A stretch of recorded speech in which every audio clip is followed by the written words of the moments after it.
जय हिंद दोस्तों। हम लोग का साथ में मिलकर के हायर परचेज सिस्टम के साथ इंस्टॉलमेंट पेमेंट सिस्टम को भी समझेंगे एक ही वीडियो में। ये वीडियो लगभग 1 घंटे के आसपास का होगा, जो आपके एग्जामिनेशन के पॉइंट ऑफ व्यू से बहुत ही ज़्यादा महत्वपूर्ण होने वाला है। अगर आपको वीडियो अच्छा लगे तो लाइक और कमेंट जरूर करिएगा। साथ ही साथ शेयर जरूर कर देना अपने उन दोस्तों के साथ जिनका फाइनेंशियल अकाउंटिंग का पेपर अभी जल्द में ही होने वाला है, या आगे पेपर उनका फाइनेंशियल अकाउंटिंग का होने वाला है।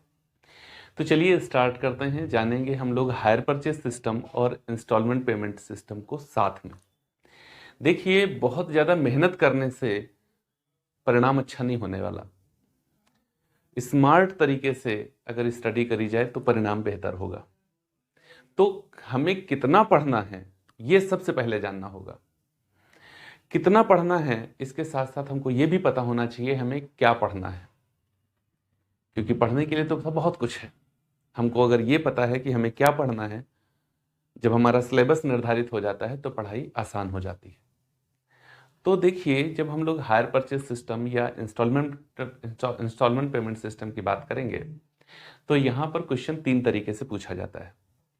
नंबर 1 तरीका ये है जब आपसे डिफरेंस पूछ लिया जाता है, what is the difference between instalment payment system and hire purchase system. किराया क्रय पद्धति और किस्त भुगतान पद्धति, इन दोनों ही पद्धतियों में क्या अंतर है।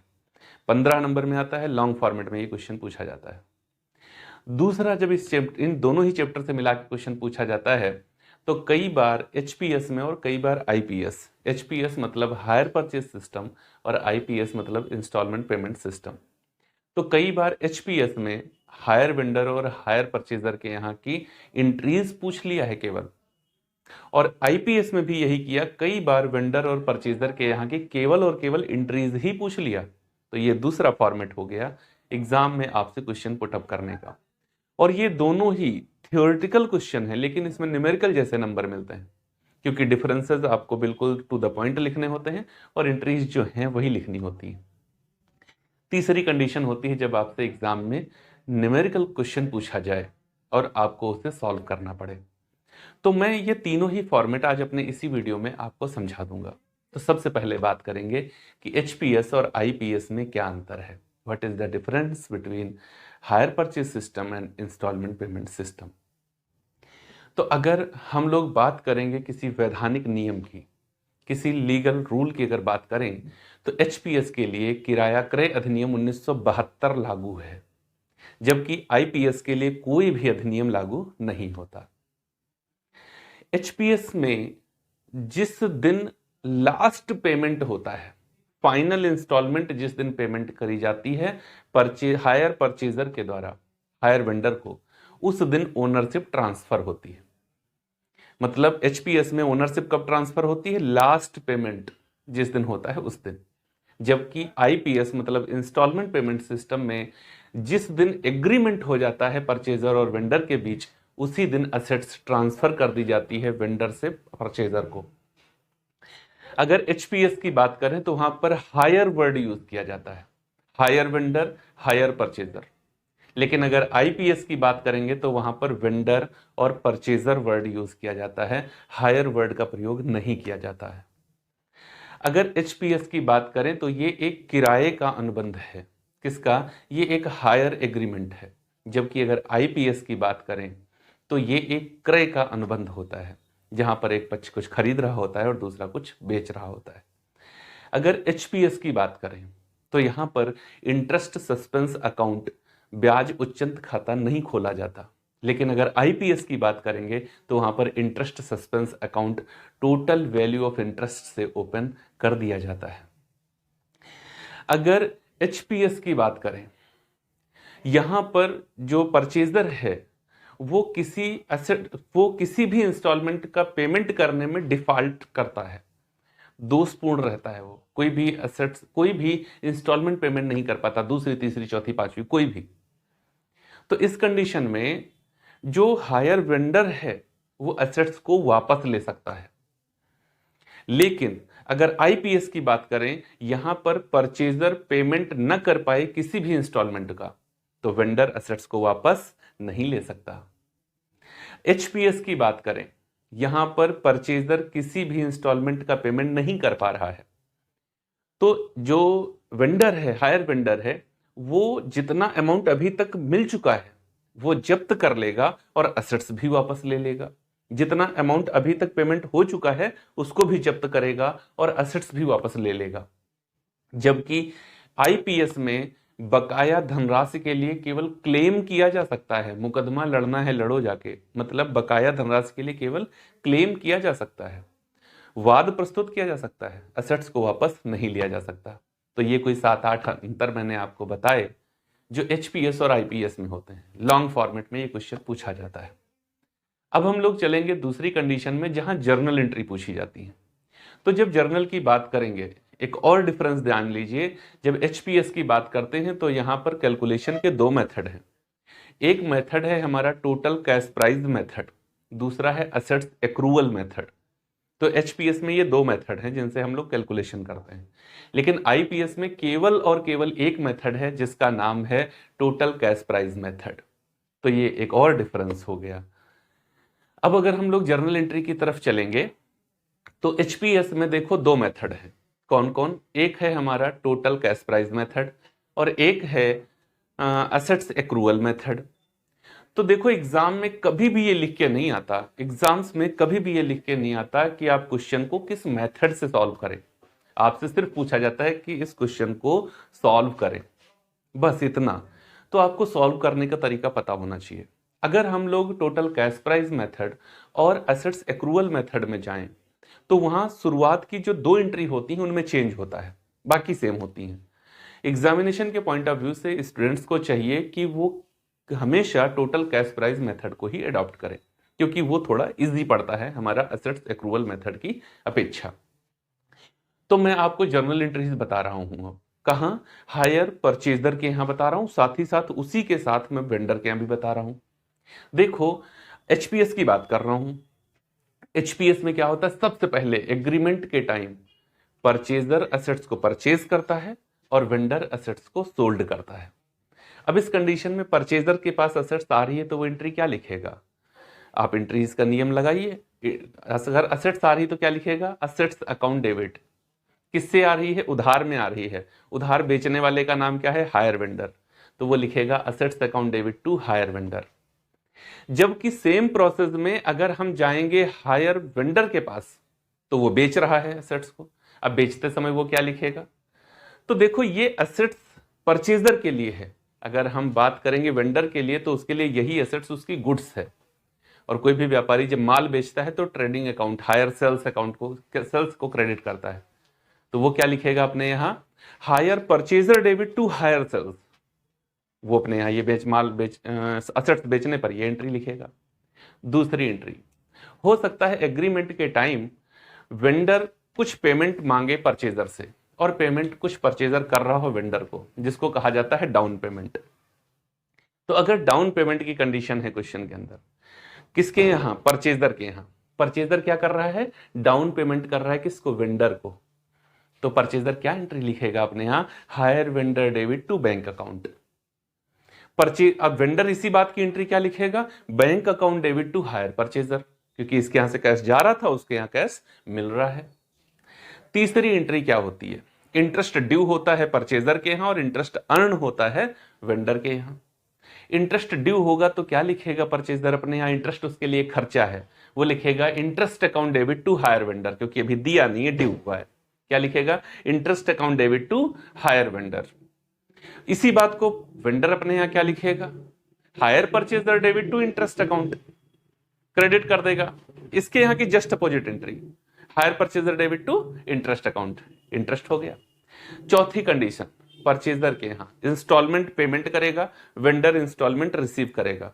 परचेजर इंस्टॉलमेंट देते समय क्या एंट्री लिखेगा? फिर से डाउन पेमेंट वाली। कौन सी entry? Hire vendor debit to bank account. Vendor क्या लिखेगा? Bank account debit to hire purchaser. 4 entry हो गई। पांचवी एंट्री, परचेजर अपने यहां डेप्रिसिएशन लगाता है असेट्स पर और एंट्री लिखता है depreciation account debit to assets account. Depreciation vendor कभी चार्ज नहीं करता, उसने असेट्स बेच दिया, आप यूज कर रहे हैं, वो क्यों लगाएगा अपने यहां डेप्रिसिएशन? तो ये एंट्री डेप्रिसिएशन लगाने की वेंडर के यहां होती नहीं। उसके बाद में जब हम लोग और आगे बढ़ेंगे तो परचेजर क्या करता है, इंटरेस्ट और डेप्रिसिएशन का अमाउंट पीएल अकाउंट में ट्रांसफर करता है। एंट्री क्या करेगा, ये दोनों ही उसके लिए खर्चे हैं, तो वो लिखता है PL account debit to interest account to depreciation account. जबकि जब वेंडर के यहां आते हैं तो वेंडर के लिए इंटरेस्ट जो है वो उसकी इनकम है और इनकम के लिए पीएल क्रेडिट होता है, तो वो अपने यहां लिखता है interest account debit to PL account. जब हम लोग पहुंचेंगे, अब लास्ट इंटर कंडीशन देखो, जब हम लोग पहुंच गए हैं वेंडर के यहां, तो वेंडर ने सेल्स ऊपर लिखा था ना, हायर सेल्स अकाउंट को वो क्लोज करेगा। जब हायर सेल्स अकाउंट को क्लोज करेगा तो क्या लिखेगा, hire sales account debit to trading account. इस तरीके से हायर परचेजर और हायर वेंडर दोनों के यहां 6 एंट्री हो सकती हैं। कभी कभी 5 हो सकती हैं, क्योंकि डाउन पेमेंट हो सकता है ना हो। अगर डाउन पेमेंट नहीं होगा तो डाउन पेमेंट की एंट्री नहीं करनी होगी, 5 एंट्री होंगी। उसके बाद में जब हम नेक्स्ट ईयर में जाएंगे, क्योंकि ये एंट्रीज जो हैं ये तो 3 वर्ष, 4 वर्ष, 5 वर्ष, जितने वर्ष का एग्रीमेंट हो उतने वर्ष तक चलती रहेंगी। तो ध्यान दीजिएगा, परचेजर के यहाँ जो 6 एंट्री हमने करी है उसमें से पहली एंट्री असेट्स को परचेज करने की, और दूसरी एंट्री कौन सी, डाउन पेमेंट करने की। ये दोनों एंट्री केवल और केवल पहले वर्ष में करी जाती हैं। उसके बाद दूसरे, तीसरे, चौथे और 5वें वर्ष में पहले और दूसरे नंबर की एंट्री नहीं होगी। तीसरे, चौथे, 5वें, 6ठे नंबर की एंट्री होती रहेगी। मतलब इंटरेस्ट लगेगा, इंस्टॉलमेंट दिया जाएगा, डेप्रिसिएशन लगेगा, पीएल मेंटेन किया जाएगा। जबकि हम जब वेंडर के यहाँ आएंगे तो वो पहली, दूसरी और 6ठी एंट्री केवल पहले वर्ष करेगा। बाकी जो 3 एंट्री बची दूसरे, तीसरे और 4थे नंबर की, वो एंट्री वो क्या करेगा, उनको लगातार करता रहेगा दूसरे, तीसरे, चौथे और 5वें वर्ष जितना आगे जाए। कौन कौन सी एंट्री नहीं करेगा, असेट्स को बेचने की एंट्री दोबारा नहीं करेगा, डाउन पेमेंट लेने की एंट्री दोबारा नहीं करेगा, और हायर सेल्स अकाउंट को क्लोज करने की एंट्री दोबारा नहीं करेगा। तो उम्मीद है ये एंट्रीज भी आपको समझ में आ गई होंगी। देखो, मैं बता रहा हूं आपको, ये वीडियो आपके लिए यूजफुल तब होगा जब चैप्टर आपका पहले से पढ़ा हुआ है। मैं आपको बता रहा हूं, मैं रिवीजन करा रहा हूं, और रिवीजन तब सार्थक होता है जब पहले से उसकी स्टडी करी जा चुकी हो। तो मैंने आपको डिफरेंस बता दिया, एचपीएस और आईपीएस में क्या अंतर होता है। जब हम बात करेंगे कि एंट्रीज क्या होती हैं परचेजर और वेंडर के यहाँ, तो वो भी मैंने आपको बता दिया। जब हम जाएंगे आईपीएस में, मतलब इंस्टॉलमेंट पेमेंट सिस्टम में, तब इन एंट्रीज में क्या चेंज आता है। देखो, कुछ चेंज नहीं आता है, बस जहां पर हायर वेंडर और हायर परचेजर लिख रहे थे उसकी जगह पर वेंडर और परचेजर लिखते हैं, हायर वर्ड हट जाता है। दूसरा चेंज आता है, वो टोटल इंटरेस्ट की वैल्यू से एक अकाउंट अपने यहां ओपन करता है, जिस अकाउंट का नाम होता है इंटरेस्ट सस्पेंस अकाउंट। तो पहली एंट्री चेंज होती है और फिर इंटरेस्ट ड्यू करने की एंट्री चेंज हो जाती है। 2 एंट्री चेंज होती हैं और कोई एंट्री चेंज नहीं होती। जो हमने एचपीएस में पढ़ी है वही आईपीएस में होती है। अब चलते हैं न्यूमेरिकल प्रॉब्लम की तरफ कि वहां पर कौन कौन सी कंडीशंस हैं। देखो, जब हम न्यूमेरिकल सॉल्व करने की बात करेंगे तो कुछ चीजें आपको हर क्वेश्चन के अंदर ढूंढनी होंगी। क्वेश्चन चाहे जितना बड़ा दिया हो, आपके 26 क्वेश्चन के आसपास दिए हुए हैं, चाहे आप जवाहर पब्लिकेशन की किताब पढ़ रहे हो और चाहे साहित्य भवन वाली पढ़ रहे हो, 25 से 30 क्वेश्चन के आसपास दोनों ही किताबों में दिए गए हैं। उन सभी क्वेश्चंस में जाकर के देखना, आपको कुछ चीजें कॉमन मिलेंगी। वो चीजें क्या हैं? एक आपको मिलेगा क्वेश्चन के अंदर hire purchase price, hire purchase price, okay. दूसरा आपको मिलेगा कैश प्राइस। तीसरा मिलेगा rate of interest, rate of interest. चौथा होगा रेट ऑफ डेप्रिसिएशन। ये 4 चीजें केवल चाहिए आपको क्वेश्चन को सॉल्व करने के लिए। 5वीं कोई वैल्यू की आवश्यकता होती नहीं है। इन्हीं, अगर ये 4 वैल्यू हमको दी है तो फिर कोई भी क्वेश्चन हो, चाहे जैसा क्वेश्चन हो, आपका इजीली सॉल्व हो जाएगा, उसमें कोई भी दिक्कत आपको नहीं आएगी। ठीक है ना। अब होता क्या है, कभी कभी आपको क्वेश्चन के अंदर ये नहीं दिया जाएगा, एचपीएस नहीं दिया जाएगा, कभी कैश प्राइस नहीं दिया होगा, कभी रेट ऑफ इंटरेस्ट नहीं दिया होगा। अच्छा, रेट ऑफ डेप्रिसिएशन पे ज्यादा कंफ्यूजन ना लेना, ये ना दिया हो तो भी कोई फर्क नहीं पड़ता। मान लो वेंडर के यहाँ आपसे एंट्री पूछ ले या अकाउंट पूछ ले, तो आपको डेप्रिसिएशन का रेट थोड़े देगा, क्योंकि वेंडर डेप्रिसिएशन चार्ज नहीं करता। डेप्रिसिएशन कौन चार्ज करता है? परचेजर। तो अगर परचेजर के यहाँ आपसे अकाउंट्स पूछ रहा है, परचेजर के यहाँ आपसे एंट्री पूछ रहा है, तो रेट ऑफ डेप्रिसिएशन देगा। और अगर उसके यहाँ नहीं पूछ रहा है, वेंडर के यहाँ पूछ रहा है, तो रेट ऑफ डेप्रिसिएशन नहीं होगा। डेप्रिसिएशन के लिए एक और बात याद रखिएगा। वो कौन सी बात है? डेप्रिसिएशन के मुख्य रूप से दो मेथड यहां पर लगेंगे। एक कौन सा? स्ट्रेट लाइन मेथड, दूसरा diminishing method. Straight line method जहां पर जो एक बार डेप्रिसिएशन की वैल्यू कैलकुलेट करी जाती है पूरे जीवन काल तक वही चलती रहती है। और डिमिनिशिंग मेथड या बैलेंसिंग मेथड हर बार जो WDV होती है, रिटर्न डाउन वैल्यू होती है, उसके ऊपर डेप्रिसिएशन चार्ज किया जाता है। तो आपको क्वेश्चन के अंदर ध्यान रखना है, अगर स्पष्ट रूप से लिख के आया कि स्ट्रेट लाइन मेथड का यूज करो, WDV का यूज करो, डिमिनिशिंग मेथड या बैलेंसिंग मेथड का यूज करो, तब तो उसका यूज करना। कुछ नहीं लिख के आया, सीधा लिखा है डेप्रिसिएशन एट द रेट 10%, तो आपको डिमिनिशिंग मेथड या बैलेंसिंग मेथड जो है उसका यूज करना है डेप्रिसिएशन के लिए। ओके, चलो अब देखो क्वेश्चन के अंदर भैया ये चार चीजें आपको चाहिए, इन चार में से कुछ भी मिसिंग होगा तो आपके सामने प्रॉब्लम आएगी। अब इनका मतलब क्या होता है? जैसे हायर परचेज प्राइस उसने क्या बताया आपको, सपोज दैट उसने बताया कि यहां पर 50,000 रुपए हायर परचेज प्राइस है, कैश प्राइस क्या है? 45,000 का कैश प्राइस है। रेट ऑफ इंटरेस्ट क्या है? 10% पर एनम है। रेट ऑफ डेप्रिसिएशन क्या है? ये भी 10% का है पर एनम। अच्छा, ये इसका क्या इफेक्ट होता है अगर पर एनम लिखा हो या ना लिखा हो, सीधे 10% लिखा हो?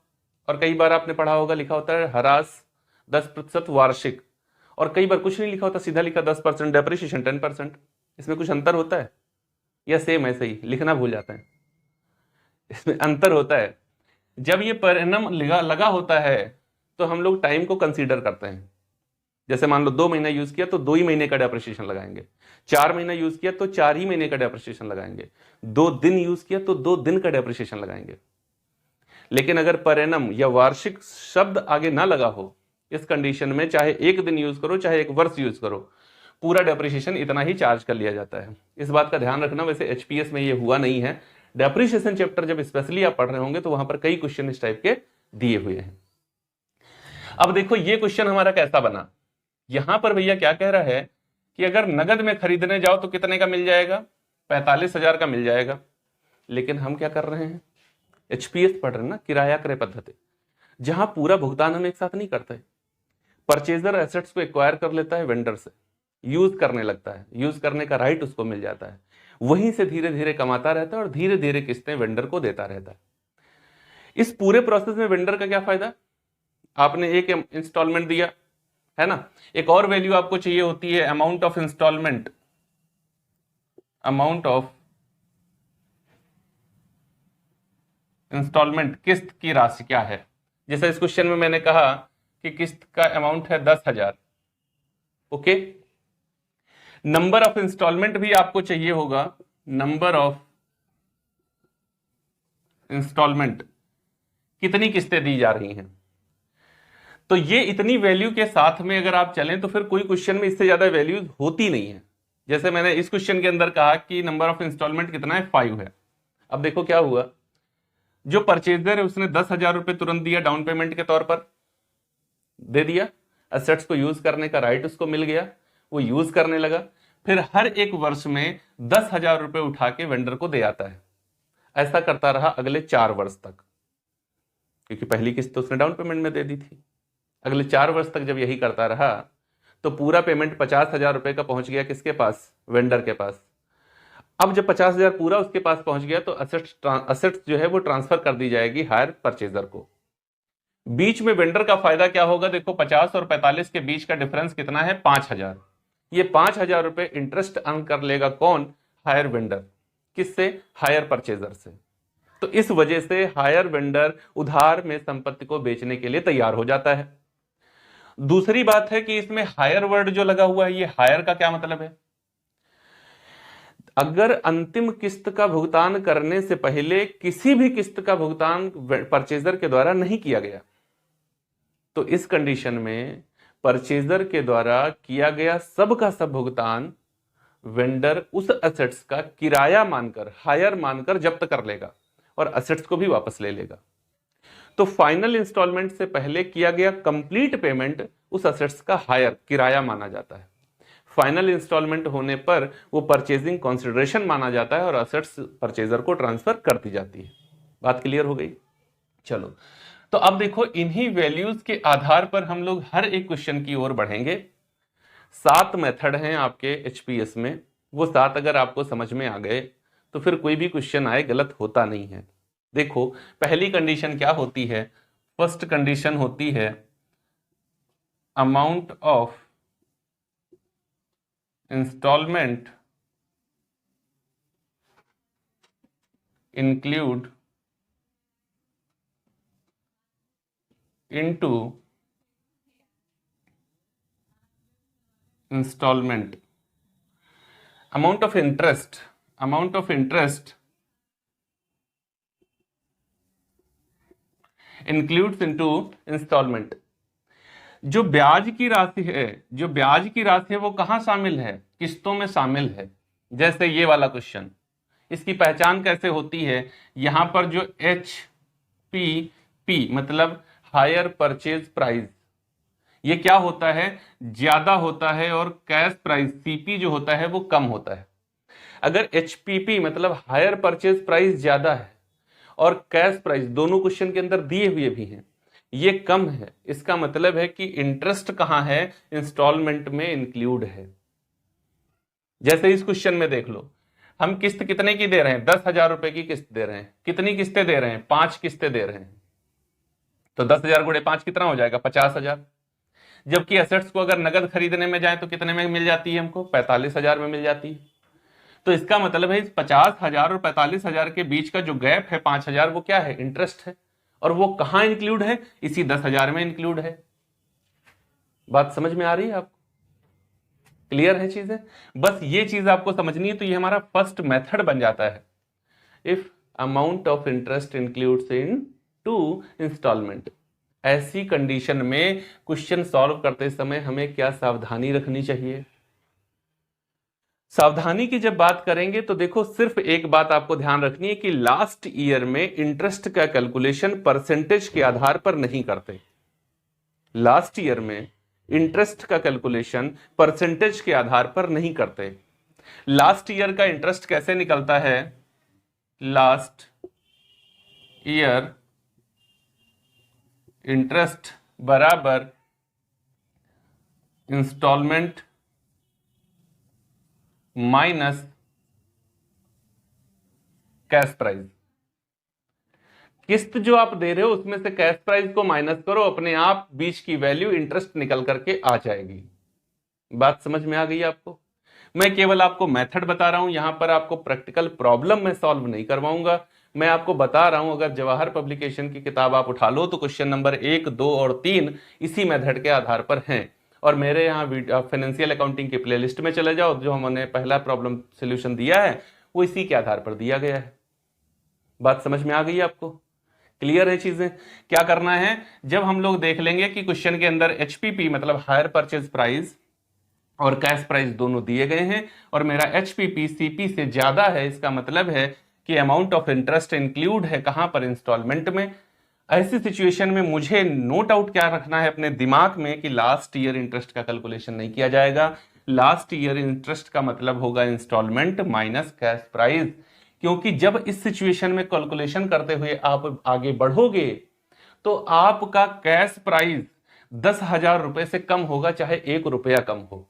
जैसे इस वर्ष अगर मैं इसका पूरा कैलकुलेशन करूं तो लास्ट ईयर में जाकर के मेरा जो कैश प्राइस होगा वो 9,820 रुपए। सपोज दैट, कैलकुलेशन मैंने करी नहीं है, आप कैलकुलेशन करो करो नहीं है, नहीं आ रहा है, हम बता रहे हैं।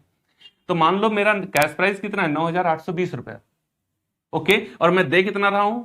10,000 रुपए दे रहा हूं। तो जब मेरे ऊपर ड्यू इतना है तो मैं इतना क्यों दे रहा हूं? क्योंकि इसके बीच में कुछ इंटरेस्ट है। वो इंटरेस्ट कितना है? तो यहां से जब मैं इसको माइनस कर दूंगा तो मुझे पता चल जाएगा कि 180 रुपया मेरे ऊपर इंटरेस्ट का लग रहा है। बात समझ में आ गई आपको? इस तरीके से इंटरेस्ट का कैलकुलेशन करेंगे। ये जो यहां पर लिखा है उसका मतलब ये है।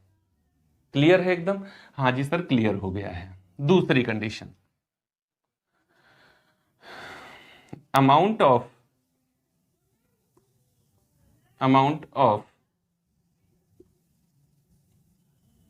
interest is not include into instalment. अब किस्तों में ब्याज की राशि शामिल नहीं है, ये कैसे? ये क्वेश्चंस जो होंगे, जो अभी मैं जो बता रहा हूं, उसके अंदर ये सभी कंडीशन होंगी, उसके अंदर ये सभी वैल्यू दी होंगी। आपको किराया क्रय मूल्य भी दिया होगा, कैश प्राइस मतलब नगद मूल्य भी दिया होगा, रेट ऑफ इंटरेस्ट भी होगा, रेट ऑफ डेप्रिसिएशन भी होगा, अमाउंट ऑफ इंस्टॉलमेंट भी होगा और amount of number of instalment भी होगा, सब कुछ होगा। समझ रहे हो ना? फिर आपको ये कंडीशन उसमें से निकालनी होगी कि क्वेश्चन के अंदर इंस्टॉलमेंट में इंटरेस्ट इंक्लूड है कि नहीं है, ये आपको समझना है। ये पूरी वैल्यू होंगी आपके पास। तो हम कैसे समझ पाएंगे कि इंटरेस्ट है कि नहीं है? समझना बहुत आसान है। कैसे बताइए, हमको भी बताइए।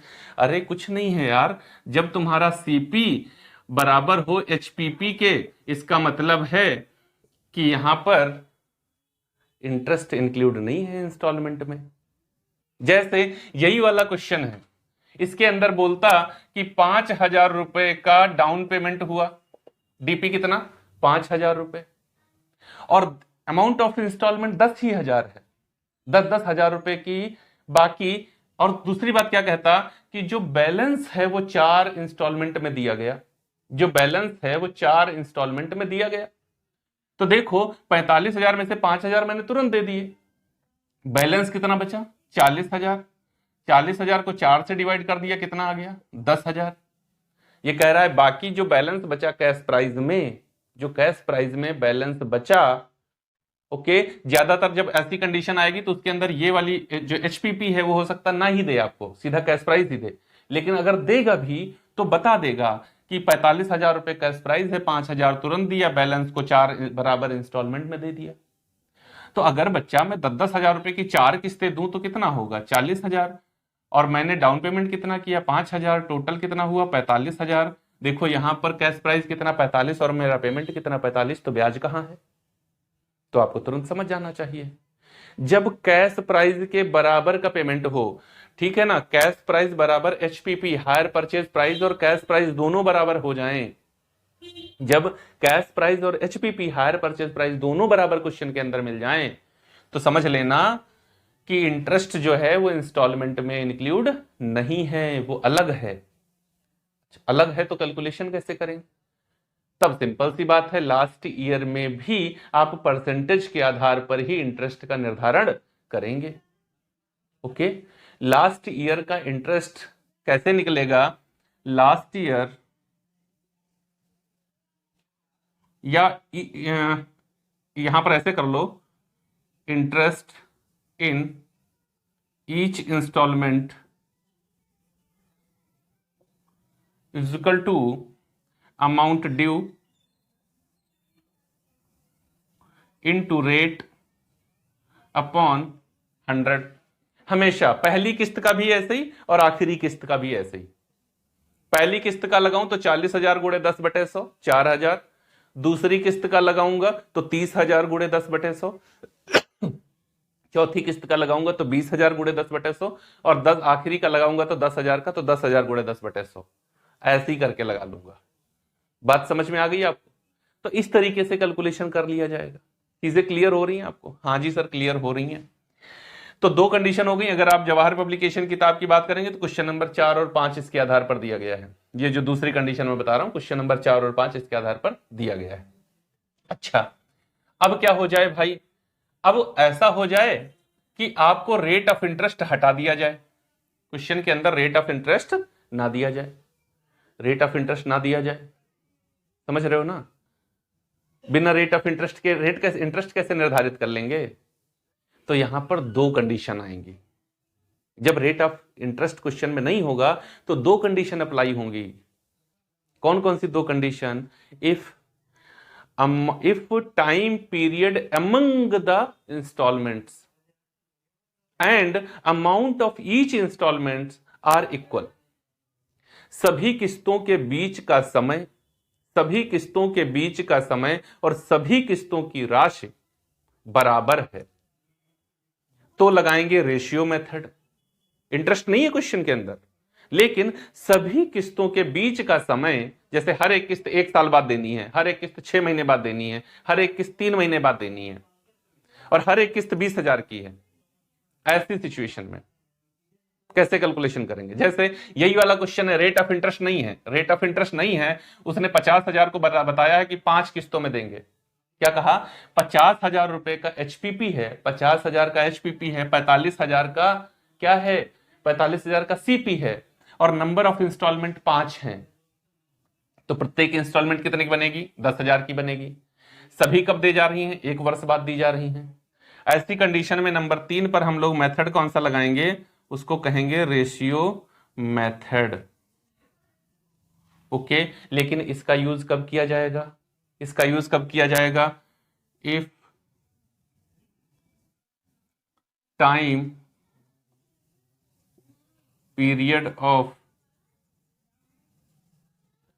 among the installment and amount of installment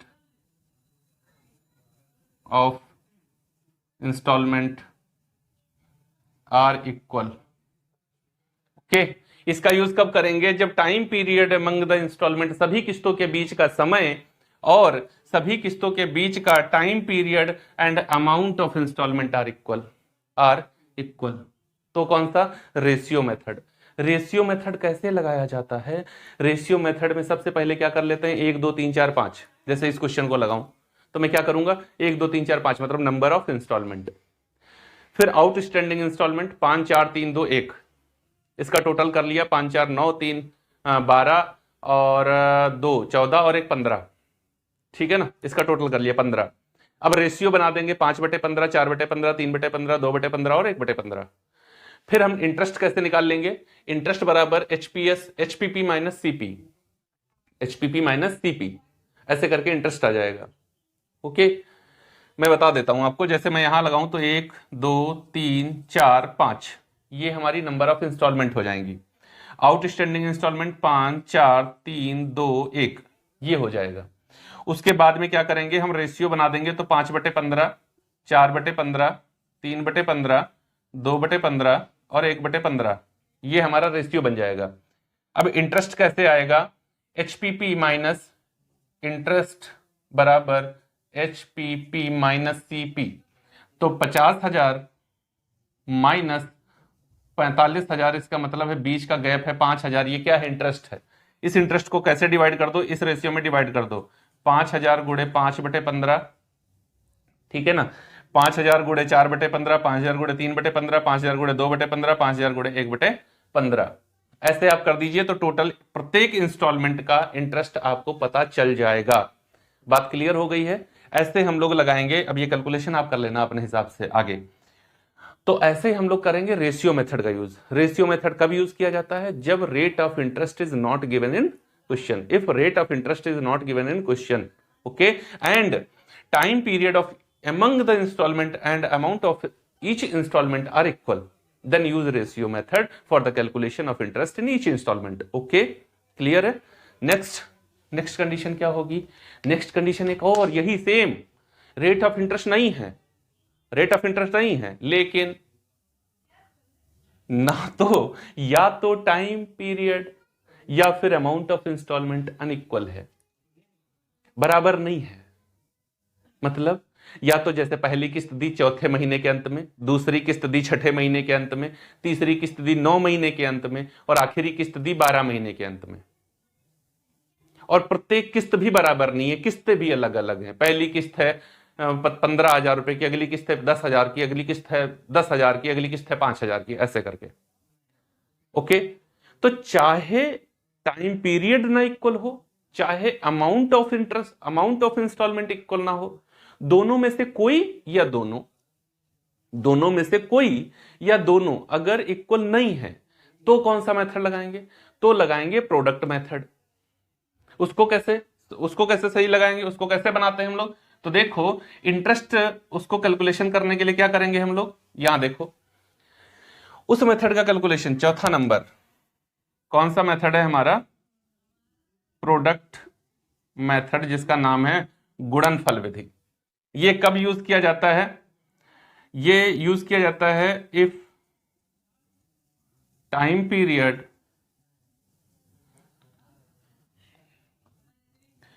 between among the installment, time period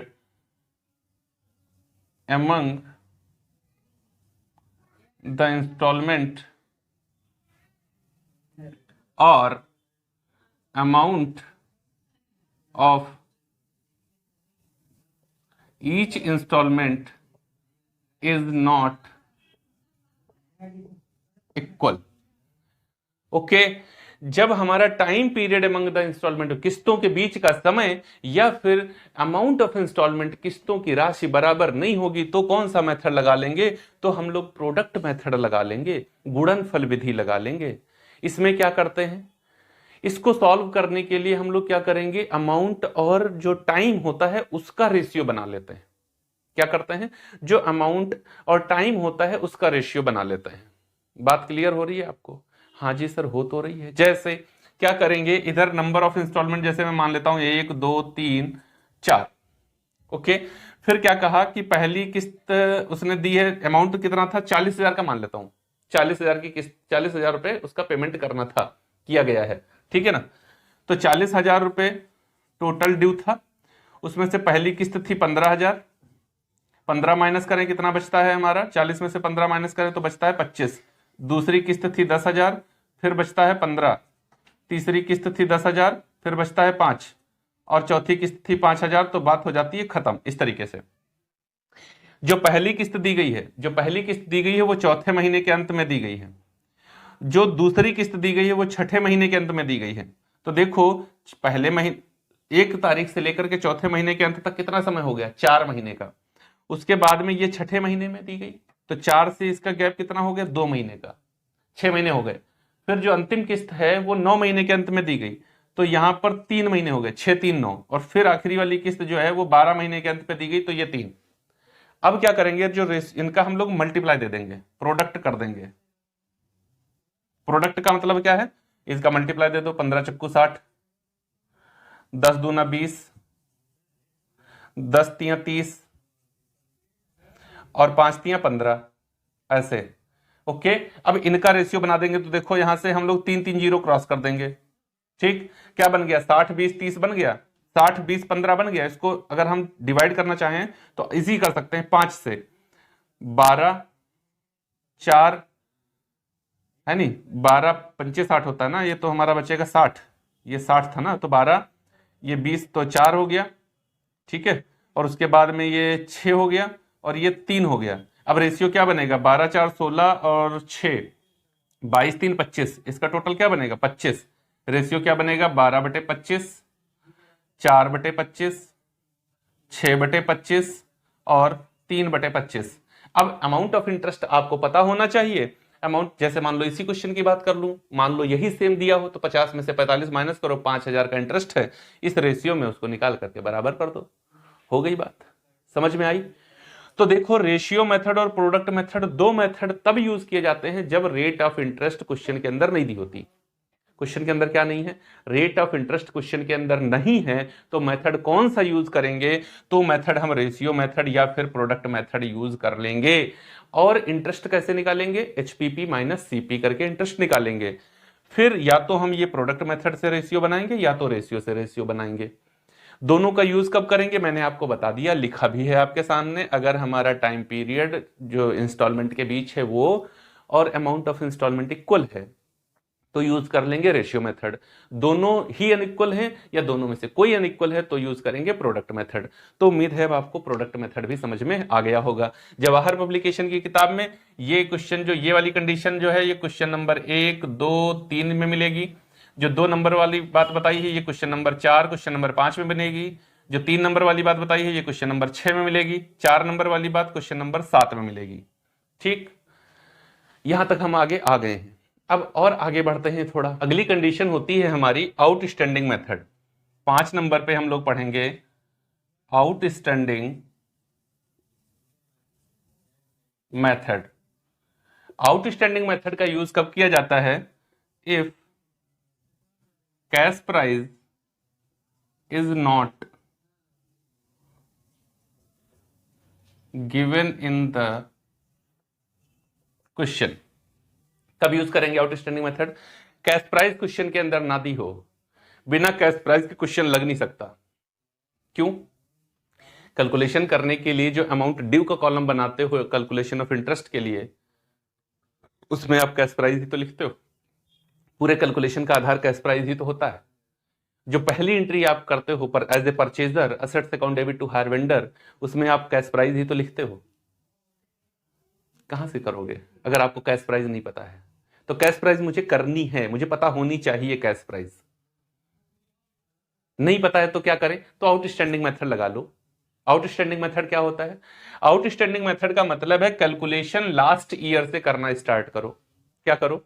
calculation करना लास्ट ईयर से स्टार्ट करो, और फिर आप फर्स्ट ईयर की ओर आओ। मान लो 3 इंस्टॉलमेंट दी गई। कितनी?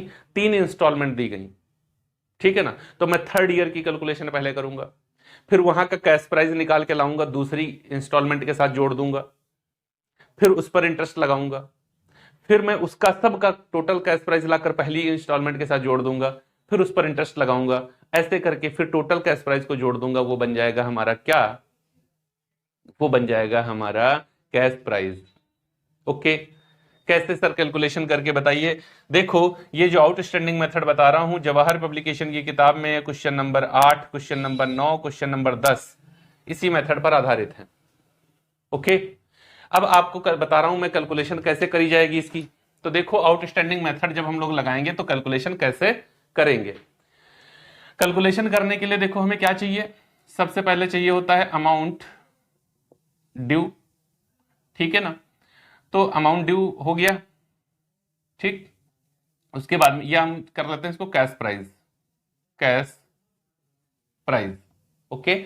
Amount due, amount due, interest, okay. फिर उसके बाद में कैश प्राइस, या यहां पर हटा दो आप इसको, और लास्ट कॉलम हम लोग बना लेते हैं इंस्टॉलमेंट का। सपोज दैट जो क्वेश्चन मुझे दिया गया उसके अंदर 3 इंस्टॉलमेंट है, ओके, और 10,000 का डाउन पेमेंट है। जो 3 इंस्टॉलमेंट है उसमें जो मेरी पहली इंस्टॉलमेंट है, जो फर्स्ट इंस्टॉलमेंट है, वो है 13,000 रुपए की। जो दूसरी इंस्टॉलमेंट है वो है 12,000 रुपए की, और जो तीसरी इंस्टॉलमेंट है वो है 11,000 रुपए की।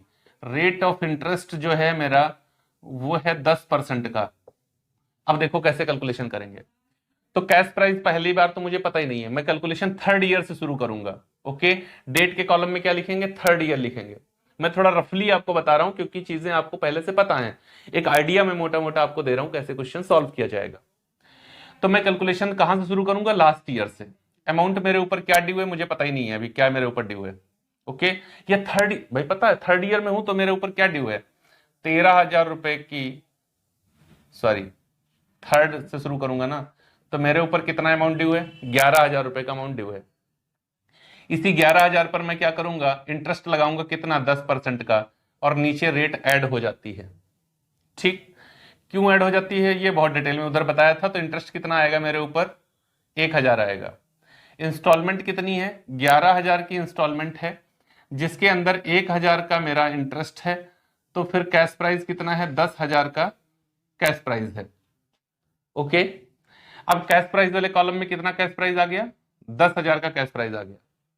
जब मैं सेकेंड ईयर कैलकुलेशन करने के लिए आऊंगा तो सबसे पहले क्या करूंगा? ये वाले 10,000 लूंगा, फिर दूसरी वाली किस्त जोड़ लूंगा 12,000 की। टोटल कितना बनेगा? 22,000 बनेगा, ठीक है ना? आप इन कॉलम पर अभी ध्यान ना दें, ओके, आप कैलकुलेशन को सीधे समझें। 22,000 पे मैं लगाऊंगा 10% और नीचे रेट जुड़ जाएगी। तो ये इसको जब सॉल्व करूंगा तो ये आ जाएगा 2,000 रुपए, ठीक। अब मैं यहां पे आया 12,000 रुपए माइनस 2,000 किया तो बचा मेरे ऊपर कैश प्राइस फिर कितना आ गया? 10,000। मैं उस कैश प्राइस को फिर यहां ले आया, ऐड किया, ये आया 20,000। मैं थर्ड जब फर्स्ट ईयर में आ रहा हूं तो मैं 20,000 प्लस 13,000 बराबर 33,000 रुपए कुल मिलाकर मेरे ऊपर ड्यू है। इस पर 10% के हिसाब से मैंने ये इंटरेस्ट चार्ज कर दिया, तो ये 11 × 33 3,000 रुपए का आ जाएगा। इधर 13,000 रुपए की मेरी किस्त थी, उसमें से 3,000 मैंने इंटरेस्ट हटाया तो 10,000 रुपए का कैश प्राइस फिर से आया। इस 10,000 को फिर से यहाँ पे लाके मैं रखूंगा, ये टोटल 30,000 आएगा। 10,000 का डाउन पेमेंट था, ऐड किया, टोटल 40,000 का कैश प्राइस। देखो इस तरीके से ये आ जाएगा। बात समझ में आई? ये है आउटस्टैंडिंग मेथड। क्वेश्चन नंबर 8, 9, 10 अगर सीरियल से चलेंगे तो इसी मेथड के आधार पर दिए गए हैं। ये है आउटस्टैंडिंग मेथड। आउटस्टैंडिंग मेथड में इंटरेस्ट का कैलकुलेशन लास्ट ईयर से स्टार्ट किया जाता है। क्या? इंटरेस्ट का कैलकुलेशन लास्ट ईयर से इंटरेस्ट स्टार्ट किया जाता है। उसके बाद में प्रत्येक वर्ष जितना हमारा कैश प्राइस आता जाएगा उसको नेक्स्ट ईयर की इंस्टॉलमेंट के साथ में ऐड करके उस पर इंटरेस्ट चार्ज किया जाएगा। फिर टोटल जितना हमारा कैश प्राइस बनता जाएगा उसको इंस्टॉलमेंट में ऐड करते जाएंगे और उसके ऊपर इंटरेस्ट लगाते जाएंगे। अगर आपका मन नहीं ही मान रहा है कि सर मुझे चाहिए ही चाहिए कि यहां पर रेट ऐड क्यों करी गई, तो मैं आपको बताता हूं। कैश प्राइस कितनी 100% माना। मैंने क्या माना? कैश प्राइस इज 100, इंटरेस्ट कितना 10%। तो 100 इंस्टॉलमेंट का मतलब क्या होता है? Cash price plus interest. तो इंस्टॉलमेंट 100 प्लस 10 बराबर कितना हो गया? 110। ये जो वैल्यू हमको दी हुई है ये तो इंस्टॉलमेंट की है। अब इंस्टॉलमेंट की वैल्यू है कितनी? 110। तो मैं इसको 110 से डिवाइड करूंगा तो क्या आएगा? 1% की वैल्यू। तब मैं इसको 10 से मल्टीप्लाई दे रहा हूं तो 10% इंटरेस्ट की वैल्यू आ रही है। इस वजह से रेट ऑफ इंटरेस्ट को ऐड कर लिया जाता है 100 के साथ। बात आपको समझ में आ गई? इस तरीके से आउटस्टैंडिंग मेथड। और मैं आपको बता रहा हूं इस बार ज्यादा उम्मीद है कि क्वेश्चन आएगा आपसे एचपीएस में एंट्रीज पूछेगा, वेंडर के यहां या परचेजर के यहां या दोनों के यहां, या फिर ये नहीं आया तो डिफरेंस पूछेगा एचपीएस और आईपीएस में डिफरेंस क्या है। ये भी नहीं आया तो न्यूमेरिकल क्वेश्चन आएगा, और अगर न्यूमेरिकल क्वेश्चन आया तो आउटस्टैंडिंग मेथड का आएगा। इसको बहुत कस के पकड़ के रखना, एकदम छोड़ना मत। यही मेरा अनुमान यही है कि इसी मेथड का क्वेश्चन आएगा। अब हम लोग चलेंगे और आगे थोड़ा बढ़ेंगे, नंबर 6 की ओर आ गए हैं और उस मेथड का नाम है एनुटी मेथड। एनुटी मेथड मतलब वार्षिकी पद्धति। वार्षिकी पद्धति क्या होती है? देखो ये बहुत सिंपल सी बात है। वार्षिकी पद्धति बिल्कुल बहुत इजी है, और इसका क्वेश्चन सॉल्व करने के लिए जैसे जवाहर पब्लिकेशन की किताब में जाओगे तो क्वेश्चन नंबर 11 और 12 ये दो क्वेश्चन इस आधार पर दिए गए हैं, एनुटी मेथड के आधार पर। इनका क्वेश्चन सॉल्व बिल्कुल ऐसे किया जाता है, क्वेश्चन नंबर पहले या क्वेश्चन नंबर दूसरे की कंडीशन पर। मतलब जो इंफॉर्मेशन चाहिए वो निकाल लोगे तो वो क्वेश्चन नंबर 1 जैसे ये वाली कंडीशन बताई इसके जैसा, या फिर जो ये कंडीशन बताई इसके जैसा बन जाएगा। आपको क्या करना है? एक कैलकुलेशन करनी है। वो क्या कैलकुलेशन होगी? जब एनुटी मेथड कब लगाया जाएगा? कई बार आपको ये लगाया जाएगा, इफ अमाउंट ऑफ इंस्टॉलमेंट और cash price is not given in the question. क्या? अगर क्वेश्चन के अंदर अमाउंट ऑफ इंस्टॉलमेंट ना दिया हो कि किस्त कितने की है, या फिर अगर आपको कैश प्राइस ना दिया हो, तो इसको फाइंड करने के लिए एनुटी मेथड का यूज कर सकते हैं। लेकिन कब? But present value of annuity is given. क्योंकि कैश प्राइस ना दिया हो तो आउटस्टैंडिंग मेथड अभी आपको बताया कि उसका यूज किया जाता है, और अब मैं कह रहा हूं एनुटी का यूज किया जाता है। तो दो अब कौन यूज करूंगा? तो सुनो, कैश प्राइस को कैलकुलेट करने के लिए एनुटी का यूज कब करेंगे? कैश प्राइस को कैलकुलेट करने के लिए एनुटी का यूज कब करेंगे? जब मुझे प्रेजेंट वैल्यू ऑफ एनुटी दी हो। मान लो कैश प्राइस भी नहीं है और प्रेजेंट वैल्यू ऑफ एनुटी भी नहीं है, कैश प्राइस भी नहीं है, प्रेजेंट वैल्यू ऑफ एनुटी भी नहीं है, तो क्या करूंगा? तो भैया कुछ नहीं, तो आप आउटस्टैंडिंग मेथड पे जाइएगा कैश प्राइस कैलकुलेट करने के लिए। ओके, तो कैसे निकलेगा अमाउंट ऑफ इंस्टॉलमेंट और कैसे निकलेगा हमारा कैश प्राइस, वो मैं आपको बताता हूं। यहां पर क्या करना होगा, देखो क्वेश्चन के अंदर आपको इंफॉर्मेशन कैसी देगा। मान लो क्वेश्चन के अंदर आपको दिया हुआ है, जैसे हमें निकालना है कैश प्राइस, तो क्या करेंगे? Amount of instalment into annuity price, ऐसे कर दोगे, ओके, तो क्या आ जाएगा, कैश प्राइस आ जाएगा। बात क्लियर है। और इस कंडीशन में जो एनुटी प्राइस दिया होगा वो हमेशा 1 रुपए से ज्यादा होगा, जैसे दिया है 4.234556, ऐसे 1 रुपए से ज्यादा की वैल्यू होगी ऐसी कंडीशन में एनुटी की, हमेशा ध्यान रखिएगा। और अगर अमाउंट ऑफ इंस्टॉलमेंट निकालना हो, अमाउंट ऑफ इंस्टॉलमेंट निकालना हो तो कैसे निकालेंगे, तो इसको कैलकुलेट करने के लिए क्या करेंगे, cash price upon annuity price, okay. जैसे कैश प्राइस क्वेश्चन के अंदर लिखी हुई है 45,460 और एनुटी प्राइस दिया गया 0.45460, ठीक। तो इसको जब मैं सॉल्व करूंगा तो क्या आ जाएगा, बराबर 10,000, ओके। ये क्या आ जाएगा, 10,000 आ जाएगा। ये देखो अमाउंट ऑफ क्या हो गया, अमाउंट ऑफ इंस्टॉलमेंट हो गया। बाकी क्वेश्चन के अंदर सब कुछ दिया रहेगा, कितनी इंस्टॉलमेंट दी जा रही हैं, कितनी इंस्टॉलमेंट दी जा रही हैं, कैश प्राइस क्या है, कैश प्राइस तो ये दिए हुआ है। अब जैसे मान लो क्वेश्चन के अंदर कह दे कि अमाउंट ऑफ इंस्टॉलमेंट मेरा निकल आया कितना, 10,000। अब क्वेश्चन के अंदर क्या कह रहा है कि 5 इंस्टॉलमेंट दी गई, तो 10,000 गुणे 5 कितना हो गया, 50,000। तो आपको दिमाग में तुरंत आ जाना चाहिए, अरे ये तो क्वेश्चन हो गया वही पहले दूसरे तीसरे नंबर जैसा, जो पहली कंडीशन सर ने बताई थी। कौन सी पहली condition, if amount of interest is included in instalment, वही कंडीशन हो गई। क्योंकि कैश प्राइस कितना बनेगा 45,460 और परचेज प्राइस कितना बनेगा 50,000, तो बीच का डिफरेंस क्या है, इंटरेस्ट है, और इंटरेस्ट कहां है, इंस्टॉलमेंट में इंक्लूड है। तो क्वेश्चन का कैलकुलेशन वैसे होगा जैसे पहले नंबर और दूसरे तीसरे वाला बताया पहली कंडीशन। क्लियर है एकदम, हाँ जी सर ये भी क्लियर हो गया। अब हम चलेंगे 7 नंबर की कंडीशन पर। 7 नंबर की कंडीशन पर जब आगे बढ़ेंगे तो 7 नंबर की कंडीशन को कहा जाता है इक्वेशन मेथड। कौन सा मेथड, इक्वेशन मेथड। इसका यूज कब किया जाता है, इक्वेशन मेथड का यूज कब किया जाता है, if rate of interest and cash price is not given in the question. जब ना तो रेट ऑफ इंटरेस्ट क्वेश्चन में दिया हो और ना ही कैश प्राइस दिया हो। देखो कैश प्राइस ना दिया हो तो 2 और मेथड हैं, आउटस्टैंडिंग और एन्युटी। रेट ऑफ इंटरेस्ट भी नहीं, तो आउटस्टैंडिंग करने के लिए रेट ऑफ इंटरेस्ट चाहिए होता है, अब लगा लो जाके। रेट ऑफ इंटरेस्ट ना होने पर रेशियो और प्रोडक्ट मेथड भी है, लेकिन इस कंडीशन में कैश प्राइस का होना जरूरी है, वो नहीं है। तो मतलब जब ये दोनों नहीं है तो ये कोई मेथड नहीं लग पाएगा इसमें से। तो कौन सा मेथड लगाएंगे, तो इक्वेशन मेथड लगाएंगे।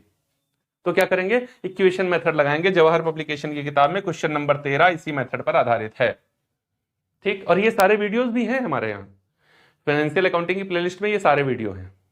इनका कैलकुलेशन कैसे किया जाता है, तो इसमें वैल्यू जो होती है वो मान ली जाती है। क्या कर ली जाती है, वैल्यू को मान लिया जाता है कि वैल्यू इतनी रही होगी। जैसे यहां क्या रहेगा, आपका अमाउंट ऑफ इंस्टॉलमेंट दिया रहेगा केवल, बस, और कुछ नहीं दिया जाएगा। क्या दिया रहेगा, अमाउंट ऑफ इंस्टॉलमेंट दिया रहेगा और कुछ नहीं दिया जाएगा। कैलकुलेशन कैसे करेंगे, देखो एक रफली कैलकुलेशन मैं आपको बताता हूं कैसे कैलकुलेशन करी जाएगी। यहां पर हम लोग क्या करेंगे, कैश प्राइस को मान लो हमने x मान लिया और इंटरेस्ट को हमने i मान लिया। तो कैलकुलेशन हमारी कहां से स्टार्ट करी जाती है, जैसे मान लो थर्ड इंस्टॉलमेंट की हमने बात करी, 3 इंस्टॉलमेंट है, थर्ड इंस्टॉलमेंट की हमने बात करी, तो इसको क्या कहेंगे, x प्लस आई बराबर, मान लो थर्ड इंस्टॉलमेंट में मान लेता हूं मेरी कितने की थी, 8,800 की मान लेता हूं। सेकेंड इंस्टॉलमेंट यहां पर 2x प्लस आई, कैश प्राइस तो बराबर रहता है x प्लस 2i। इंटरेस्ट जो होता है वो प्रत्येक किस्त में ज्यादा होता है, इसको मैं मानता हूं 9,600 रुपए। आखिर ये क्वेश्चन भी मैं करा चुका हूं, सेम क्वेश्चन करा चुका हूं, प्लस 3i बराबर 10,400। 3 इक्वेशन मेरी बन गई, ये पहली इक्वेशन बन गई, ये दूसरी इक्वेशन बन गई, ये तीसरी इक्वेशन बन गई। ये मैं क्वेश्चन पूरा है, ये क्वेश्चन बता रहा हूं क्या है, क्वेश्चन के अंदर पूरी कैलकुलेशन, खूब लंबा बड़ा क्वेश्चन दिया होगा। आपको बताया जाएगा कि उसकी जो पहली इंस्टॉलमेंट है वो है 10,400 की, दूसरी 9,600 की, तीसरी 8,800 की, और 10,000 रुपए डाउन पेमेंट भी है, तुरंत दे दिया गया था, ठीक। अब क्या करूंगा, इसमें मैं इक्वेशन नंबर थर्ड और सेकंड को ऐड कर दूंगा। थर्ड और सेकंड को अगर ऐड कर दूं तो क्या बन जाएगा, 2x प्लस 3i बराबर 8 6 14, 9 8 17 1 18। ये इक्वेशन क्या बन गई, फोर्थ बन गई। और इसमें से माइनस कर दूं इक्वेशन थर्ड को, तो x प्लस 3i बराबर 10,400। तो देखो ये क्रॉस हो जाएगा, x बराबर क्या आ जाएगा, 8,000। अब x बराबर जब 8,000 आ गया, x बराबर मैंने क्या माना था, कैश प्राइस।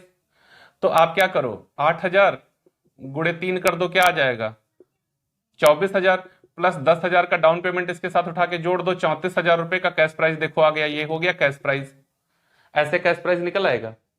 फिर प्रत्येक किस्त में से आप कैश प्राइस माइनस कर दो, इंटरेस्ट आ जाएगा। इसमें से 8,000 घटाओ, 800 रुपए इंटरेस्ट है। 8,000 घटाओ, 1,600 रुपए इंटरेस्ट है। 8,000 घटाओ, 2,400 रुपए इंटरेस्ट है। ऐसे इंटरेस्ट निकल आएगा। तो कैश प्राइस और इंटरेस्ट इन ईच इंस्टॉलमेंट सब कुछ पता हो गया, ऐसे निकाल लो। बात क्लियर। तो बच्चा अगर कैलकुलेशन की बात करेंगे तो यही 7 मेथड है और कुछ नहीं है। देखो मैं फिर बताता हूं, मैं कोई बहुत विद्वान व्यक्ति नहीं हूं। आपको अगर लग रहा हो कि बहुत विद्वान है या ना भी लग रहा हो तो भी मैं भैया अपनी तरफ से बता रहा हूं, मैं कोई ऐसा नहीं बहुत विद्वान व्यक्ति हूं और आपको पढ़ा रहा हूं। मैं भी एक कॉमर्स का विद्यार्थी हूं और मैं अपनी वो टेक्निक्स आपके साथ साझा कर रहा हूं जो मैंने पढ़ते हुए खुद अडॉप्ट करी। मैंने जब देखा कि चैप्टर बहुत बड़ा है, समझ में नहीं आ रही है, बहुत सारी चीजें हैं, बहुत कंडीशंस हैं, कैसे अप्लाई करूंगा, तो मैंने यही किया था। मैंने क्या किया था, इन सभी कंडीशंस को मैंने एक जगह लिखा था और ये उसमें से सिमिलरिटी ढूंढी थी कि किस कंडीशन में क्या नहीं होता है। और यकीन आप मान लो, जिस दिन मेरे को ये चीजें समझ में आ गई थी उस दिन से मेरा क्वेश्चन जल्दी जल्दी गलत नहीं होता था जल्दी जल्दी गलत नहीं होता था। तो मुझे लगता है कि जब और बच्चों को जिनको मैं पढ़ा रहा हूं ऑफलाइन बैचेस में, तो उनकी ये प्रॉब्लम रहती है कि सर हर एक कंडीशन, हर एक क्वेश्चन में कंडीशन बदल जाती है, मैं क्या करूं। तो मुझे लगता है कि अगर ये टेक्निक अपनाई जाए तो चीजें कभी गलत होंगी ही नहीं और बहुत आसानी से इनको समझा जा सकता है। तो इस वजह से सिर्फ मैं अपनी वो टेक्निक आपके साथ में साझा कर रहा हूं जो मुझे लगता है कि अगर आप भी स्वीकार करें इनको सही तरीके से समझते हुए, तो आप भी नहीं भूलेंगे। इस वजह से बात क्लियर है ना। हाँ जी सर, ये तो बात बिल्कुल क्लियर हो गई है। लेकिन सर इसमें क्या होता है ना, कई बार डिफॉल्ट इन इंस्टॉलमेंट आता है, किस्तों में दोष आ जाता है। अब कंडीशन कैसे कैलकुलेशन होती है, देखो बच्चा कैलकुलेशन सेम ऐसे ही होती है जैसे हमने कराया आपको, मेथड यही है, इनके अतिरिक्त और कोई मेथड नहीं है। सर एक हमने उसमें पढ़ा था कि उसमें इंटरेस्ट सस्पेंस होता है जब चलते हैं उधर आईपीएस में। इंटरेस्ट सस्पेंस क्या मतलब यार, पूरा इंटरेस्ट का कैलकुलेशन कर लिया और टोटल इंटरेस्ट की वैल्यू को जोड़कर एक बार अकाउंट खोल दो, इंटरेस्ट सस्पेंस अकाउंट। अकाउंटिंग करने का तरीका बिल्कुल सेम है, कोई बदलता ही नहीं है एचपीएस और आईपीएस में। अच्छा सर, डिफॉल्ट इन इंस्टॉलमेंट की कंडीशन नहीं बताई आपने। देखो डिफॉल्ट इन इंस्टॉलमेंट जब होता है तो आपको एक बात याद रखनी चाहिए, कैलकुलेशन करने का तरीका यही है, मेथड इतने ही, इनके बाहर मेथड कोई है नहीं। उधर क्या होता है, जैसे मान लो हायर परचेजर ने 2 किस्तें दी, तीसरी किस्त नहीं दे पाया। क्या 2 किस्तें दे दी, तीसरी किस्त नहीं दे पाया, तो मैं कैलकुलेशन कहां तक करूं, जो किस्त नहीं दे पाया कैलकुलेशन वहां तक करो।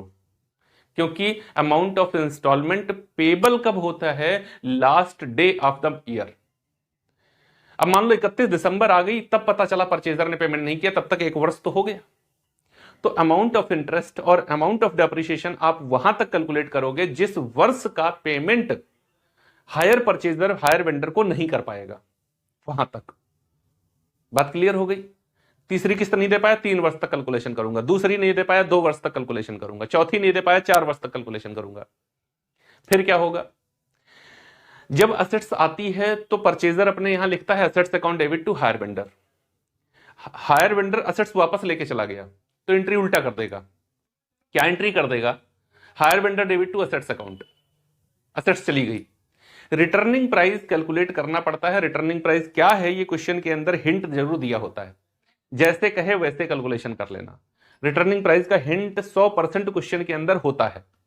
आपकी प्रॉब्लम थोड़ी तब आएगी जब रिटर्निंग के साथ रिमेनिंग जोड़ देगा। मान लो 3-4 ट्रक खरीद लिए, 5 कारें खरीद ली, कुछ वापस जा रही हैं, कुछ छूट जा रही हैं, तब आपके सामने प्रॉब्लम होगी। इस कंडीशन में रिटर्निंग और रिमेनिंग दोनों कैलकुलेशन होगा। रिटर्निंग का डेप्रिसिएशन अलग होगा, रिमेनिंग का कैलकुलेशन अलग होगा। मेरे फाइनेंशियल अकाउंटिंग के प्लेलिस्ट में जाइए, वहां पर एक वीडियो मैंने दिया है रिटर्निंग और रिमेनिंग प्राइस वाला, full calculation default in instalment. उस वीडियो को देख लीजिएगा, चीजें आपको बहुत ही सरलता से क्लियर हो जाएंगी। ओके, तो भैया मेरा मानना है कि अगर आपको ये सारे मेथड आते हैं, इन मेथड में से किसका यूज करना है हमारे पर्टिकुलर क्वेश्चन के लिए, ये मुझे आ गया, फिर क्वेश्चन गलत कैसे होगा? हो ही नहीं सकता गलत। तो मुझे लगता है अगर इनको आप स्वीकार करते हैं तो आपका भी क्वेश्चन गलत नहीं होगा। अगर ये वीडियो अच्छा लगा हो तो लाइक कमेंट करके मुझे जरूर अपनी प्रतिक्रियाएं भेजना। शेयर जरूर से कर देना अपने उन दोस्तों के साथ जो इस समय फाइनेंशियल अकाउंटिंग को पढ़ रहे हैं, जिनके एग्जाम्स अभी आने वाले हैं, क्योंकि ये एग्जाम्स के पॉइंट ऑफ व्यू से ही मैंने वीडियो दिया है। नहीं तो ये कंप्लीट वीडियो मैंने एक एक क्वेश्चन का ऑलरेडी आपको दे रखा है फाइनेंशियल अकाउंटिंग की प्लेलिस्ट में। मिलेंगे अगले वीडियो में आपकी रिक्वायरमेंट्स को पूरा करते हुए। तब तक के लिए जय हिंद दोस्तों।